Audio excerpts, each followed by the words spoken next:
Every child's academic journey is unique. While some students are ready to start reading when they're 4 years old, other students are 6 years old before reading clicks for them. While some children pick up a pencil as if they've always used one, others need explicit instructions to learn how to hold that pencil. Your students' progress may even be asynchronous between subjects. They may progress more quickly or easily in some subjects than in others.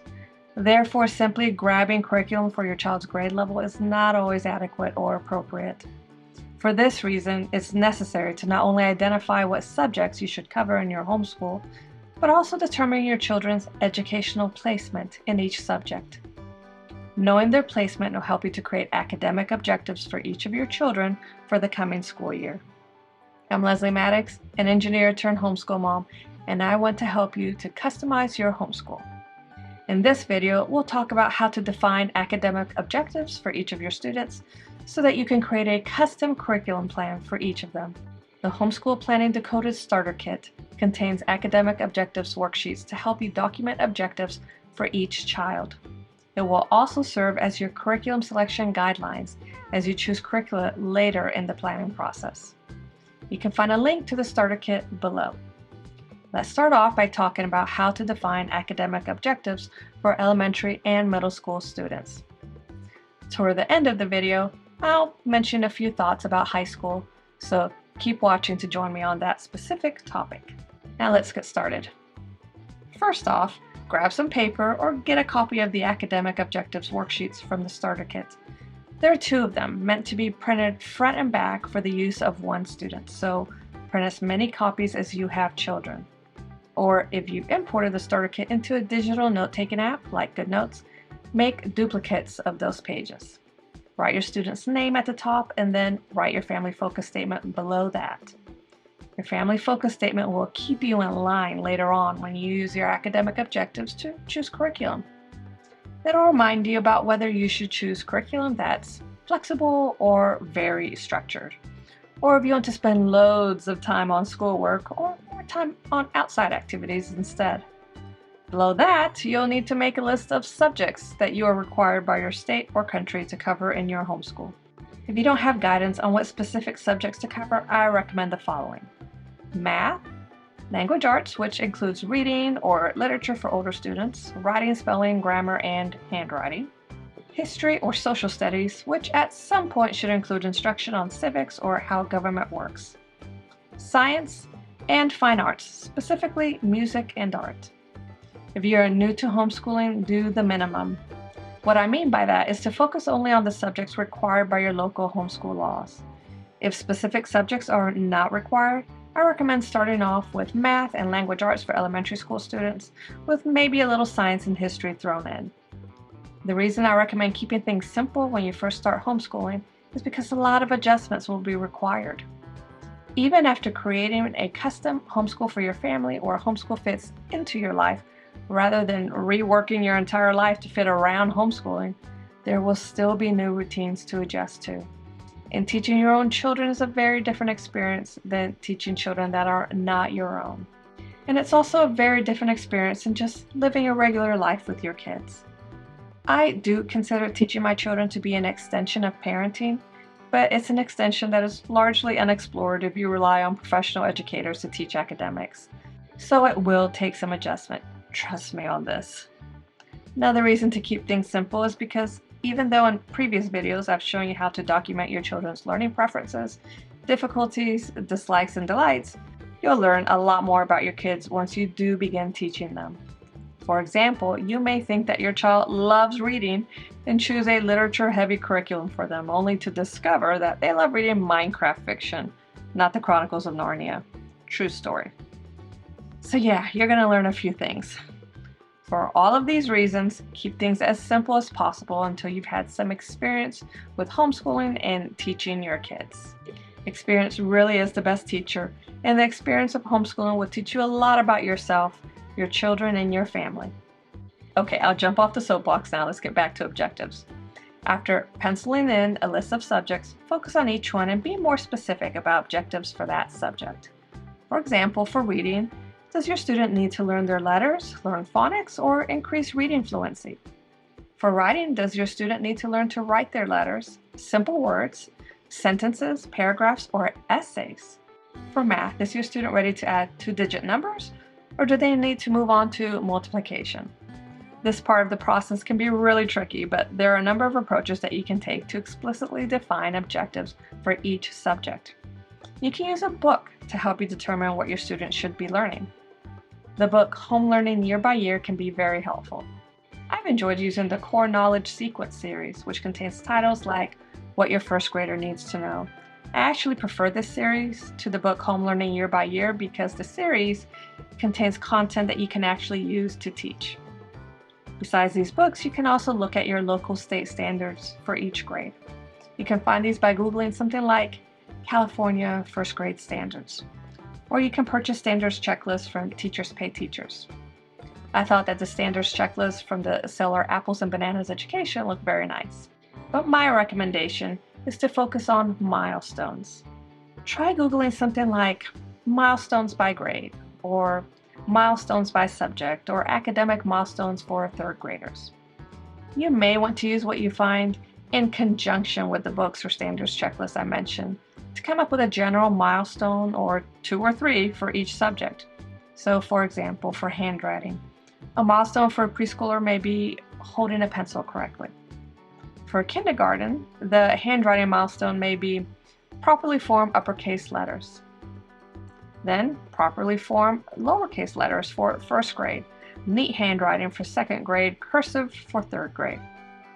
For reading, a milestone for a preschooler could be learning letter sounds, while a kindergartner might have the milestones sound out CVC words, recognize kindergarten sight words, and read simple sentences. So, see what I mean?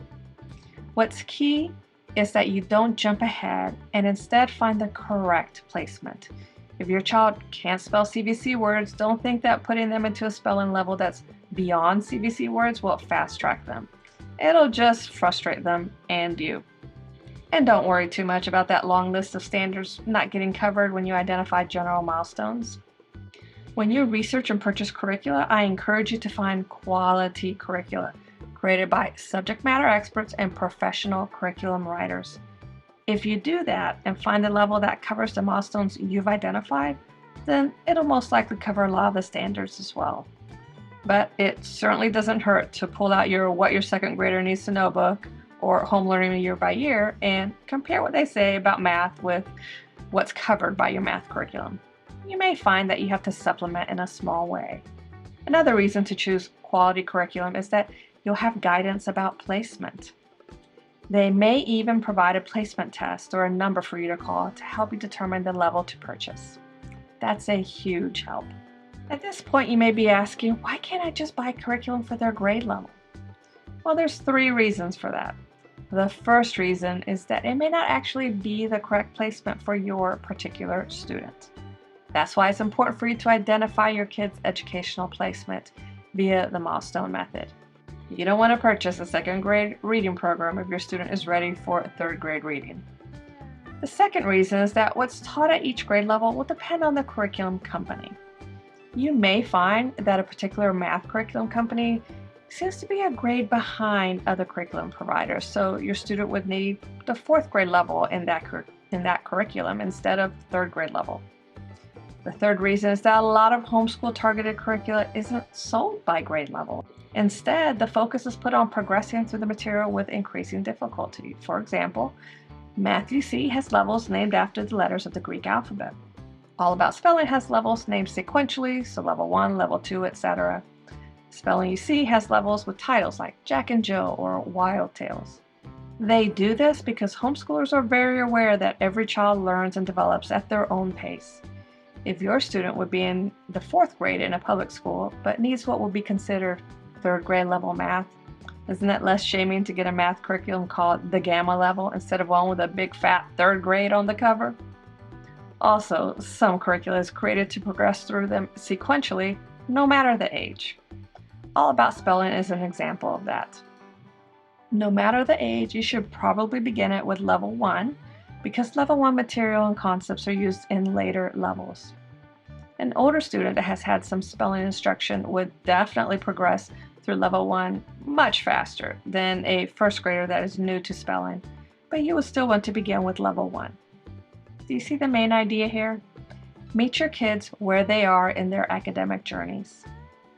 Don't push them faster than they are able to go or hold them back so much that they are bored to tears. Both of those approaches will make for a miserable homeschool and a terrible parent-child relationship.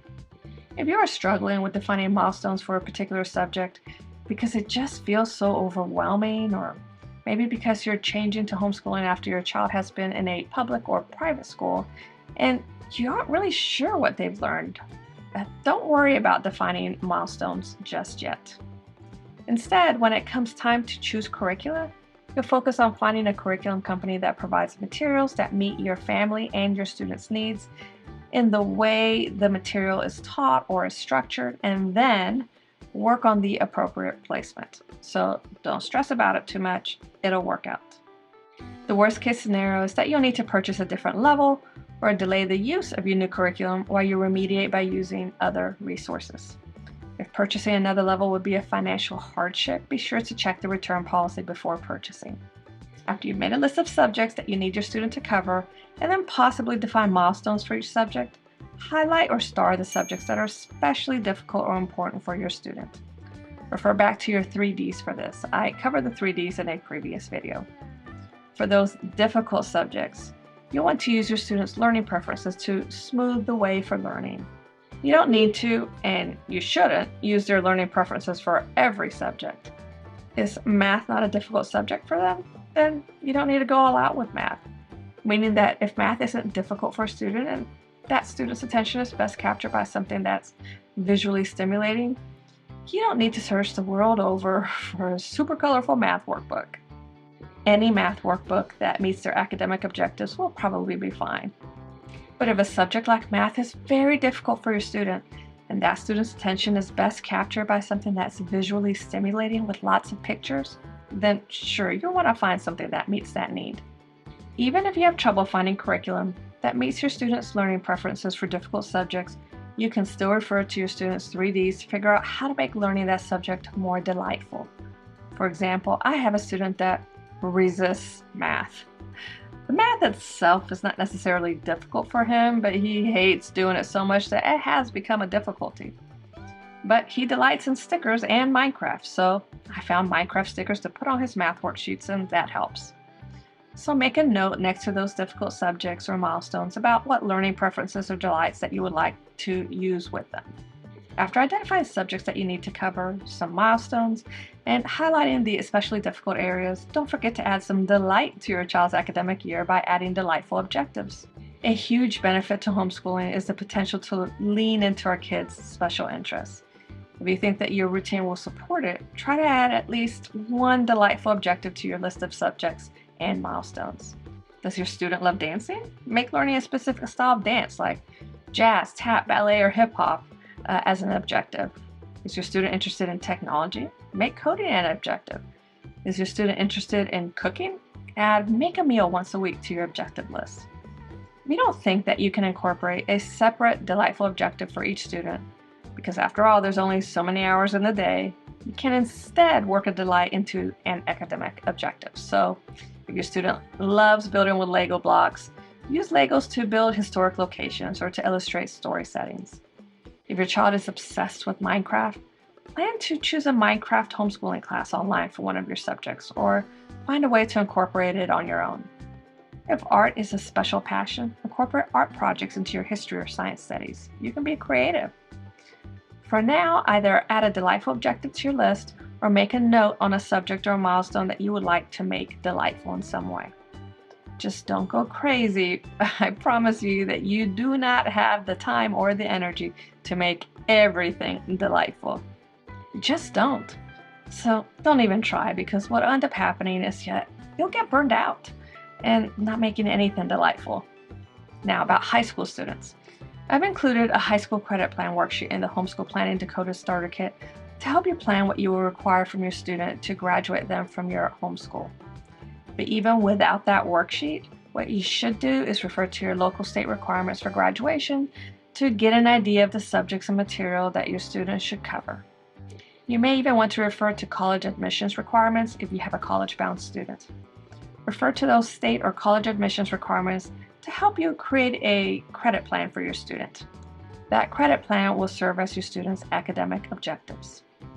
In the next Homeschool Plan and Decoded video, we'll start talking about different options you have for homeschooling and how to explore them. Remember that you can access all the videos that walk you through the steps of the Homeschool Planning Decoded method of customizing your homeschool right now at the link below. And happy planning!